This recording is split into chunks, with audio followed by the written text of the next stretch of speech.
It is the leading membership association for the project management profession. It was established in 1969 and it is a global organization headquartered in Pennsylvania, USA.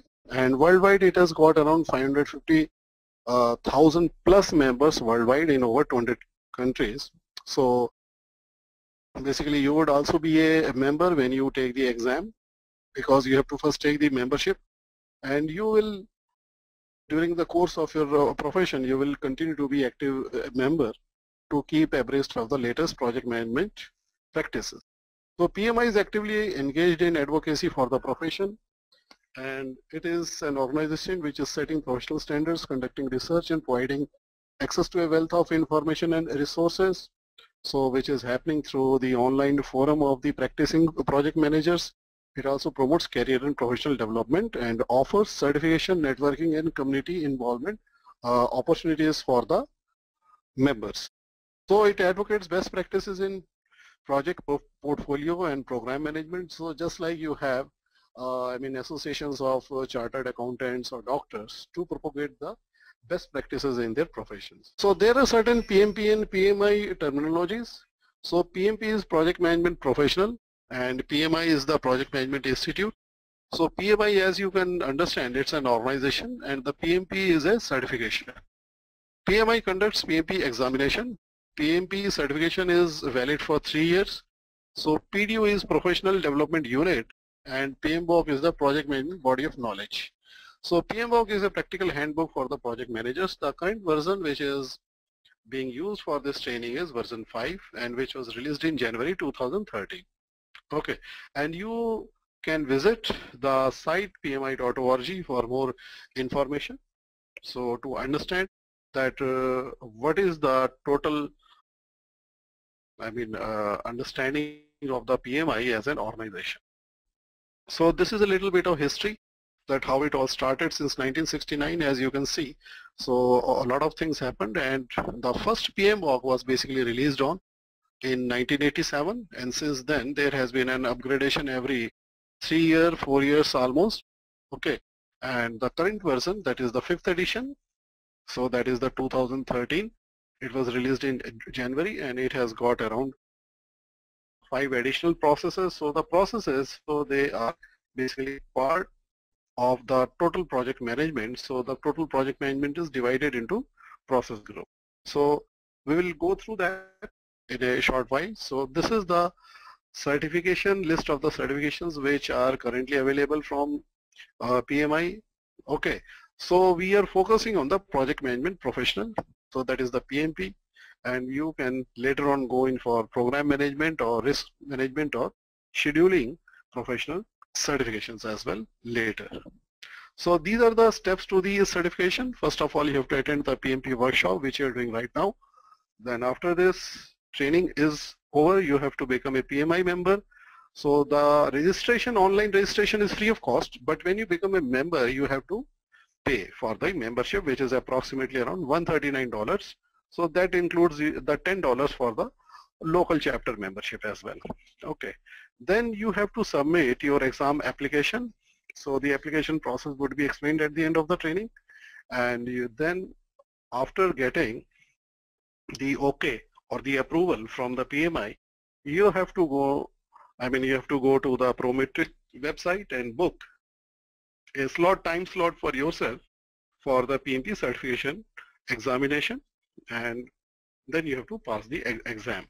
So after the exam is passed, so you will get your certification. So this certification will be valid for the 3 years, and within the 3 years you will strive to achieve 62 PDOs, and so that you can keep the certification valid. Okay, this is the importance of the PMP. It is a globally recognized project management certification, and this is recognized in all domains and all industries where the work is done in a projectized fashion. This is even recognized by the many governments of the world, even the government of India. So there is worldwide recognition of your knowledge of project management, and it demonstrates a proof of professional achievement. It improves the way you manage your projects, and it increases your marketability, of course, because if you have done this certification, so it tells a lot about you to your potential employer, that you can handle the projects in a manner in which a greater success is guaranteed. It displays your willingness to pursue growth in your field of work. It increases customer confidence, and in my experience, I've seen in many projects that there are US-based customers, those who actually ask for a PMP certified project manager to be provided for their projects. And it is valued globally across industry verticals and companies. So let us look at the certification examination. So this is the breakup. The examination has 200 questions which has to be answered within a time span of 240 minutes, so that is 4 hours. So your break time is inclusive of this 4 hours, so it is up to you how much time you want to spare for the breaks. Now the questions are distributed like this. A project is basically managed in five process groups. So when you start a project, you say that you're initiating a project. So you do all the groundwork, basically you set an objective and do all the necessary formalities to obtain various permissions and various approvals and sanctions, and that has around a weightage of 13%. Then there is 24% weightage for the planning that you have to do before you can start the work. So when you start the work and do the work, actually you call it execution, and execution has around 30% weightage in the number of the questions. And monitoring and controlling is something which happens side by side along with the execution, and this has got a weightage of 25%, and 8% weightage is for the closing process, so which you do so that you have a neat closure of all the project and you have a successful project delivery. So the examination is 4-hour duration, and the knowledge is tested for the 5 process groups that you've seen in the previous slide. That is for the initiation, planning, execution, monitoring and controlling, and closing. So there are 200 multiple choice questions, and always keep in mind that this is mutually exclusive answer. So there are no multiple selections on the answer. You can only select only one answer. So there are 4 multiple choices, and out of that you have to select one correct answer. So there would be a mix of 25 pilot questions. So these questions are there basically to ensure newer questions for the future exams, and so as to maintain the challenge of the examination, so that the people, they understand the concepts before they get the answers right. And they are testing the quality of the questions through the 25 pilot questions, but you won't be aware, they won't be marked separately, so they'll be mixed within the 200. So this is for your information, and the question that you will get, those 200 questions that you will get, they will come from a huge question bank.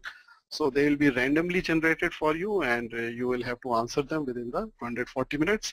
So no two people sitting even next to each other, they will get the same set of questions. So this is a rating based system, which means that you will be rated that whether you are not proficient, or whether you are not proficient, moderately proficient, or proficient. So there is no marks mentioned in any of your certificate. Okay, so just like you get a car driving license where your marks are not mentioned, so what you get is a driving license, so that it gives a confidence that you can drive the car safely. Okay, and there is no negative marking here. So if you get a question right, you get the mark. If you don't answer the question, or if you answer it incorrectly, you don't get the marks, but no marks are deducted at all. So this is what the intermediate result would look like. When you go to the center, take the test. So this is the intermediate result printout which you will get. So as you can see here that initiating the project, moderately proficient. Okay, so planning the project, proficient, which is better than moderately proficient, and proficient in execution, proficient in monitoring, and closing the project moderately. So the result is pass. So here, if you have moderately proficient or proficient in all the 5 process groups, your result will be pass. If you fail in any one of these, so you will see not proficient. So if you get any not proficient in even in any of the 5 domains or the process group, the examination result would be fail. So it means that you have to pass, you have to be at least moderately proficient in all the domain here or the process group, so as to pass the certification. Okay, let's go further. So PMP questions types, they are scenario based, and sometimes you will have some questions situational, and Some of the questions will have a network diagram, so as you will have to do some mathematical calculation on that, and you will have to use formulas in computing to do that. So there would be certain questions in which there will be one of the answer will be having an exception, or you will have in some of the questions you will have 4 answers, and out of the 4 you will find that 2 answers are very likely, and then you will have to find the one correct answer for which you are going to get the mark. And once again, this is a reminder, there is no penalty for wrong answer. So about this training, so this training has about 15 modules, Introduction to PMP certification course, which we are doing right now. Then we will move to the project framework, and there are process groups. So there are 10 knowledge areas and the 5 process groups. And so the knowledge areas are integration, scope, time, cost, quality, human resource, communication, risk management, procurement, and stakeholder management. And under these are the 5 process groups. So basically the 5 process groups, you can visualize them as the columns, and these are the rows, and within the matrix formed by this 5 process groups and the 10 knowledge areas, you have got 47 processes. Then at the end of this processes, you will also learn about professional and social responsibility as a project manager, and then I will discuss some PMP examination tips and tricks.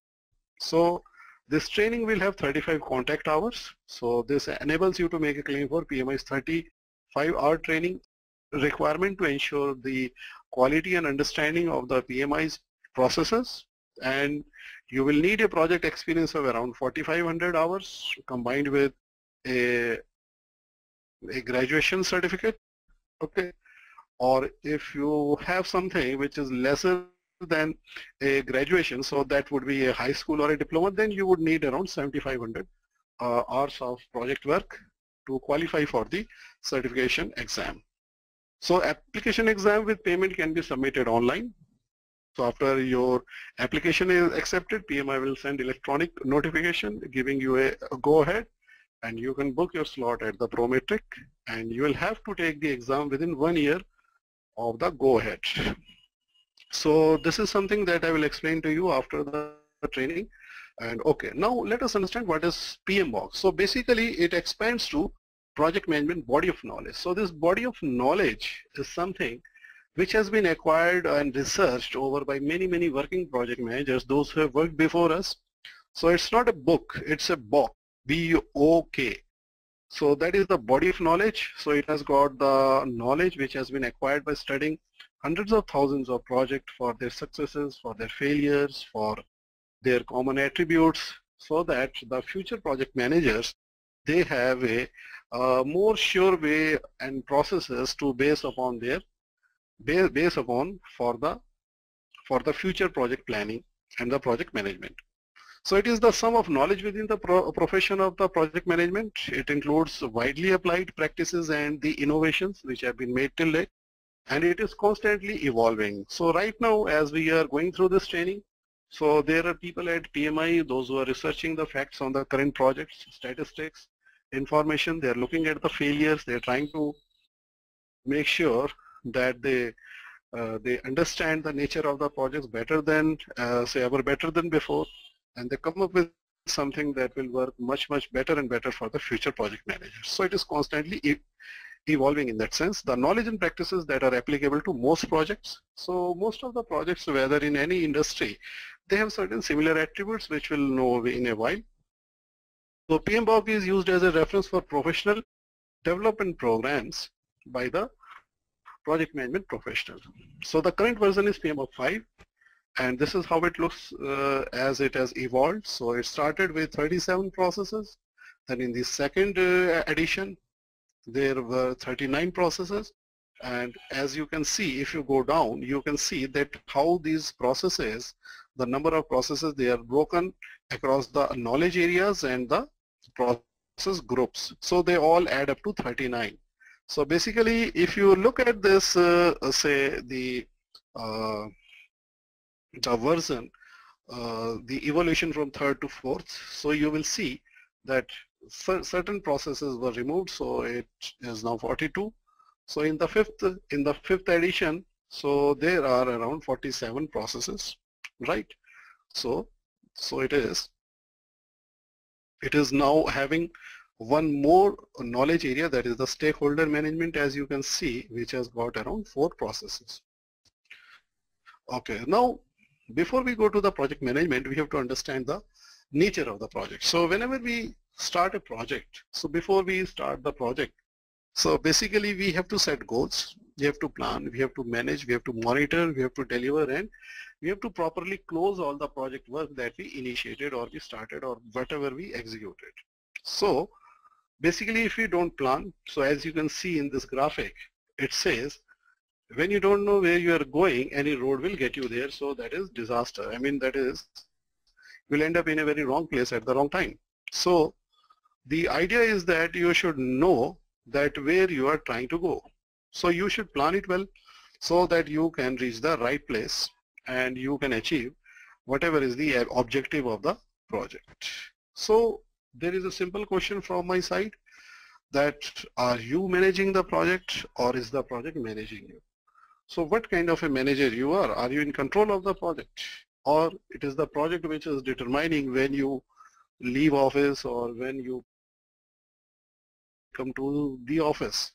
So it is something where you feel that it is the project which is coming up with different kind of problems, and you have to run after each of the problem, or you have to do a lot of firefighting here and there. So those are the times when you really can start feeling that the project is starting to manage your time. So if that happens, so then you'll have to acquire certain knowledge to be in control of this situation so that you can start managing the project.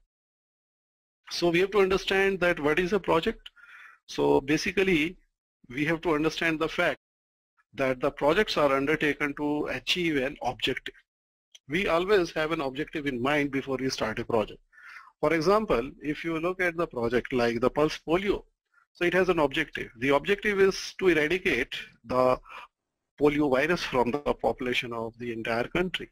So when this objective is achieved, the project is said to be successful. So before you start a project, you should be clear about the objective. So as per the standard PMI definition, it is temporary endeavor.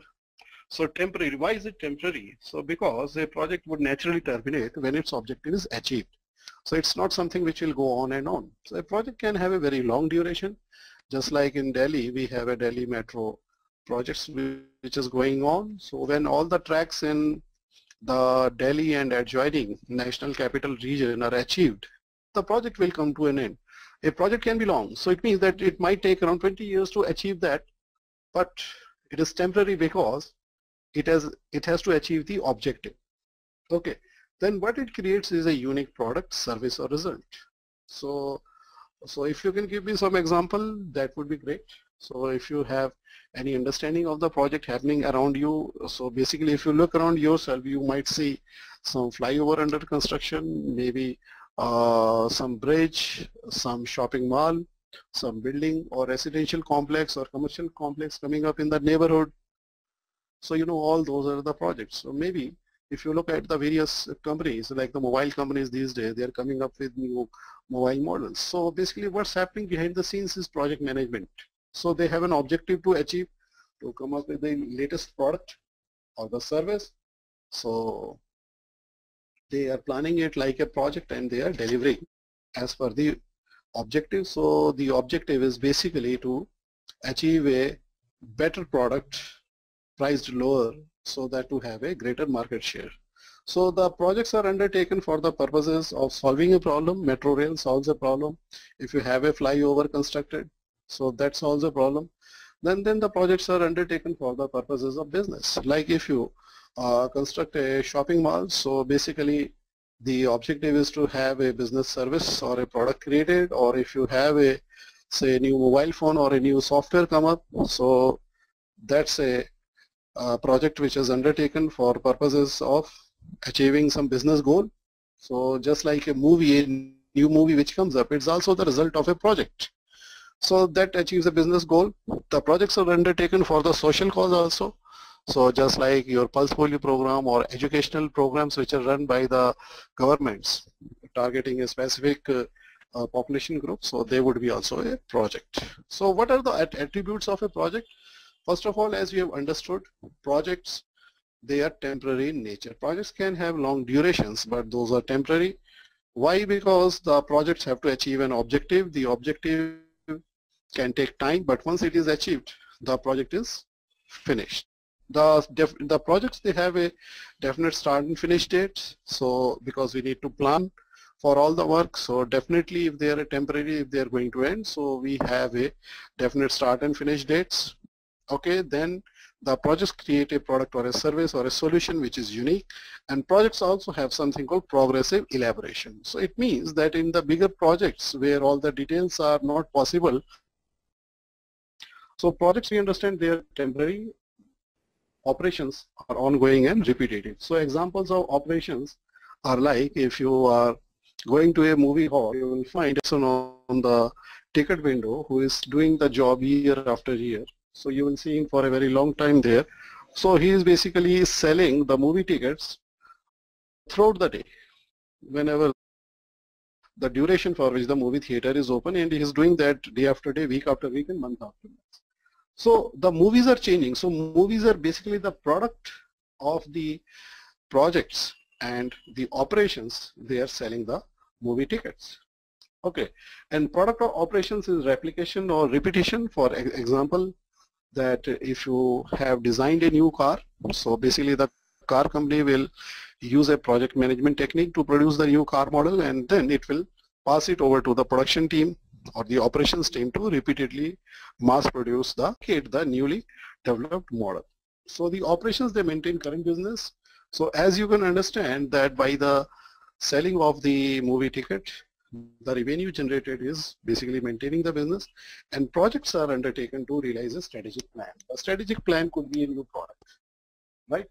And these are the project versus operation points you should keep in mind, that operations produce the same product until the product becomes obsolete and goes into divestment. The classic example is the Maruti car, so which was the result of a project that what should be the common man's car, and then it was around for a many long years, and then the product itself became obsolete and goes into divestment. So within the life cycle of a product, projects can intersect with operations at various points. Like if you have a product which is a very popular product, then after some,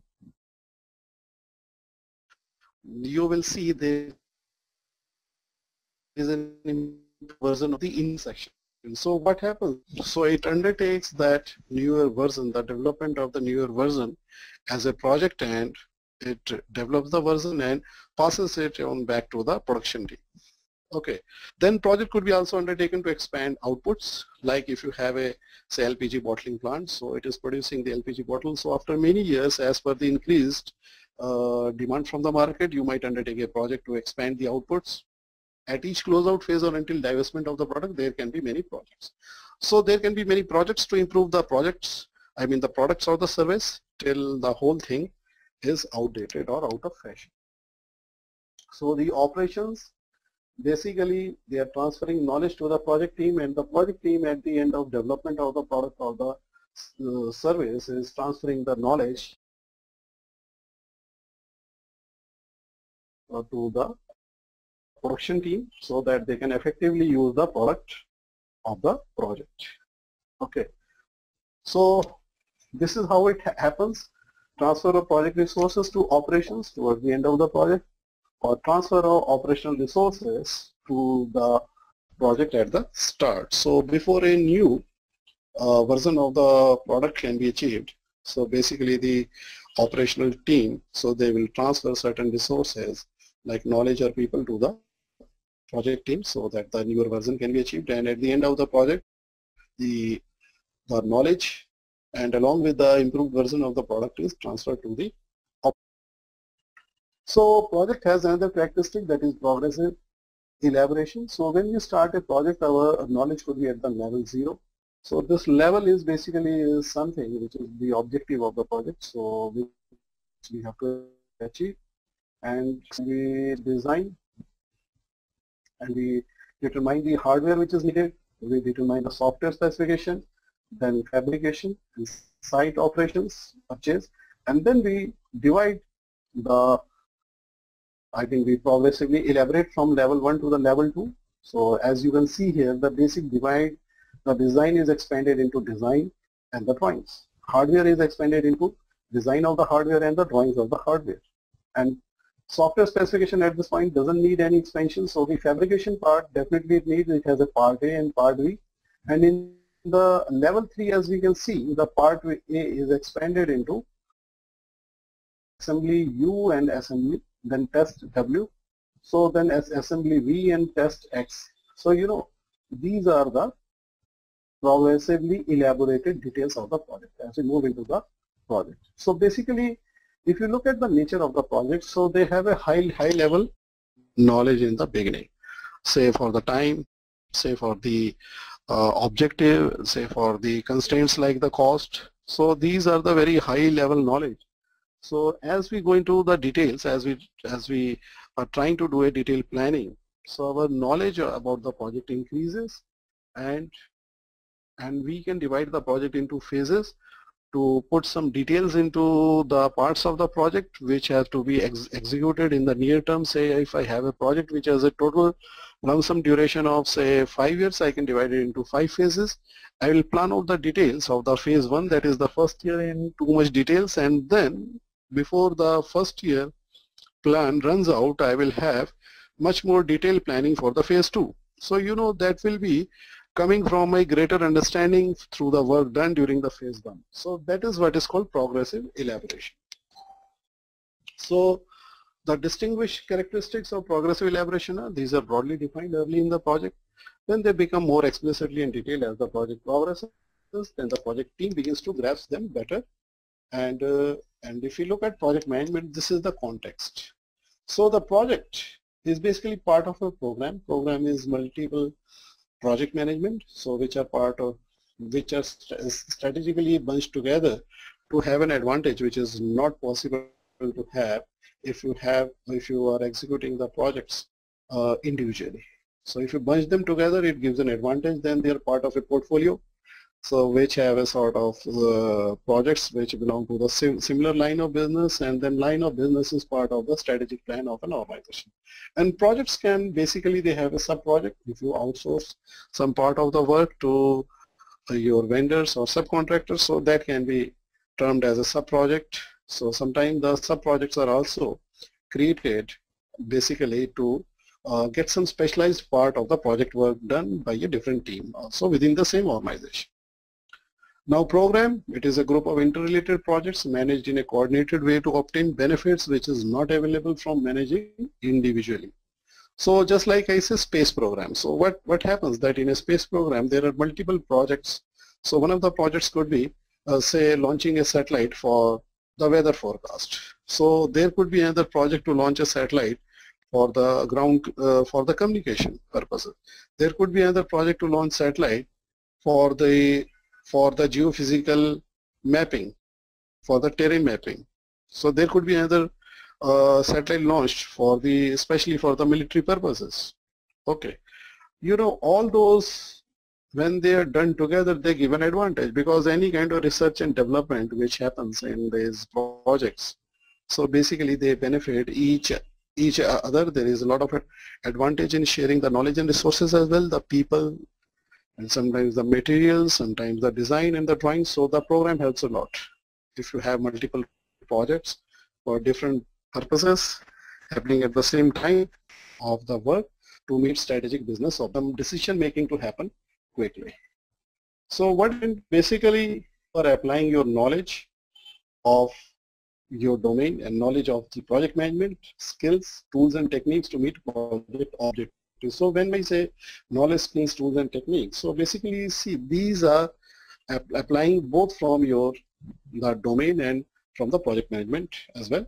So this is accomplished through application of process groups like initiating, planning, satisfy the needs of and meet the objective for which the project was undertaken. So that is called the quality. So you have to make sure that you understand the constraints of quality. Sometimes the quality is the main objective. So you might need to expand the work, you might need to expand the money, you might need to expand the time, you might need to expand your budget. So the quality has to be achieved. So you got to understand that constraint. Schedule is the time limit. So sometimes you have projects in which there is a lot of work to be done in little time. as compared to the objective. So then there is budget. So budget is for the money, resources. Resources could be people and material. This is a project manager's role. You have to understand that the project management has to be implemented by the project manager. So when you become the project manager, you have to make sure that you understand that what is the kind of role you are in. So if you understand your role, then you will be able to understand the context of the project management. That why does this person or this project manager needs the project management? Because he's in a particular role, and in this role you can visualize yourself that you are, say, juggling three balls of time, cost and scope, and you are standing in the middle of a triangle which is called the quality. So you can visualize yourself doing this. You are trying to make sure that you can achieve, or you can achieve the job done through your team members, and you have to ensure that you are having very good understanding and communication with the client. So you need very good knowledge as well, knowledge of project management, knowledge of the domain, technical knowledge as well. And then you have to get all the things and get them performed in time. So you have to have good performance regarding the work also. So this is the project manager's role. So basic idea of a project management role is to achieve the objective of the project within the constraints with the additional qualities of knowledge, interpersonal skills and good performance. So this is what the role needs to be done. So basically the project manager is responsible for the overall accomplishment. If you increase the scope of a project, it has an impact on the time and the cost. If you got to do more work, then you got to expand the time, you got to expand the cost, you will have to do more risk management. Before, if you add more work, then it will come with additional risk. So a project manager understands that when one knowledge area changes, it has a impact on the other knowledge areas. So you have to determine that, and you have to determine to the extent to which it will have those changes, and you have to make sure that the project is integral at all the times. The role of the project manager comprises many responsibilities, including as being listed here, but not limited to this. So you have to, say, stopping the project work or having some sort of impact on the project work. Risk analysis you have to do so that you can prepare for the risk well in advance, or you can take some mitigative action. You will have to do the documentation, you will have to do strategic influencing, and you have to do your activity planning and sequencing. Then you have to develop the schedules, you have to do cost estimation, you have to control the quality, you have to create charts and schedules, you have to create customer liaison, you have to do customer liaison, and you have to apply team leadership as well. Okay, so these are the role you have to keep in mind. And the role of a project manager is basically is also aided by the organization. Then comes the metrics. Metrics has got three kind of matrices where he's sharing or with the functional manager. So functional manager is another person so who is having a specialized functionality. So he could be a subject matter expert, he could be a say an expert on design or research on development. So you know you will be sharing your powers with this guy. So in a strong matrix organization you will be more powerful than him, so you will have more say on the projects than him. In balanced matrix, the power sharing between you for achieving the objective in a project manager who is specialized in a department or function. And project manager is an individual who is responsible for managing the project. Okay, and a functional manager is responsible for one of the principal elements of the organization. A project manager is responsible for the whole project and each phase. Okay, each functional manager tends to emphasize his own function.